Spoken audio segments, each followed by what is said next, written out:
برضه النهارده هقول لكم يعني موقف من المواقف اللي تعرضت ليها في موضوع الارتباط او محاولة البحث يعني عن حد ارتبط بيه.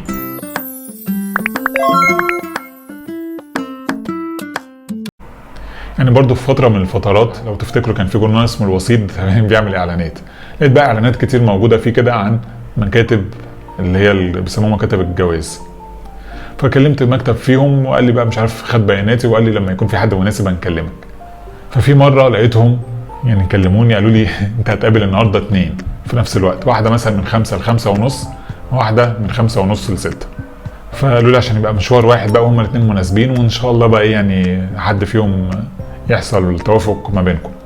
بالفعل رحت في الميعاد بتاعي اللي هو الساعة 5، بس للأسف البنت بتاعت الميعاد من 5 ل5:30 من النوع يعني اللي مواعيدها مش مظبوطة قوي، فجت تقريبا على 5:15 5:15 كده.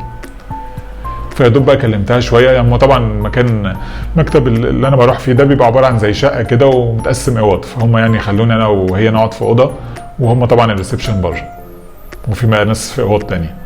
فالمهم انا لسه ما كملتش 10 دقايق بقى، لسه في مرحله التعارف. فراحت البنت التانية جايه، طبعا هي جت عند الناس بتوع الريسبشن بره، يعني ما جاتش دخلت على المكتب عندي. البنت التانية كانت من النوع بقى العكس، اللي هي بتوصل يعني ملتزمه قوي بالميعاد بتاعها. فلقيت بقى ساعتها الست اللي هي الريسبشن يعني عماله بقى جات لي 5:30 يعني بتستعجلني بقى، وعماله تبعت لي على الموبايل رسائل. البنت التانية هنا حاول تخلص بسرعه، وانا بقى مع البنت الاولى لسه ما اتعرفتش عليها، وهي يعني مش عايز اكسفها ولا بقى يعني بعد 10 دقايق خلاص كده يلا مع السلامه.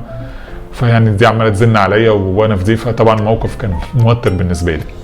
في الاخر يعني ممكن مشينا مثلا، البنت الاولى مشيت على 6 الا ربع كده ولا حاجه، ورحت للتانية بقى. التانية من النوع بقى اللي هو يعني بيتنرفز قوي لما حد يتاخر عليه. لقيتها بقى يعني زي ما يكون بقى يعني جواها غضب كبير كده، وبتحاول تداريه بسبب التاخير بقى طبعا، وفاكره ان انا اللي اتاخرت. بس طبعا ما قلتلهاش ان انا كنت في الاوضه اللي جنبك اللي بكلم حد تاني. وطبعا يعني الموضوعين ما نفعوش، وغالبا دي كانت اخر مره اروح فيها المكتب الجواز ده.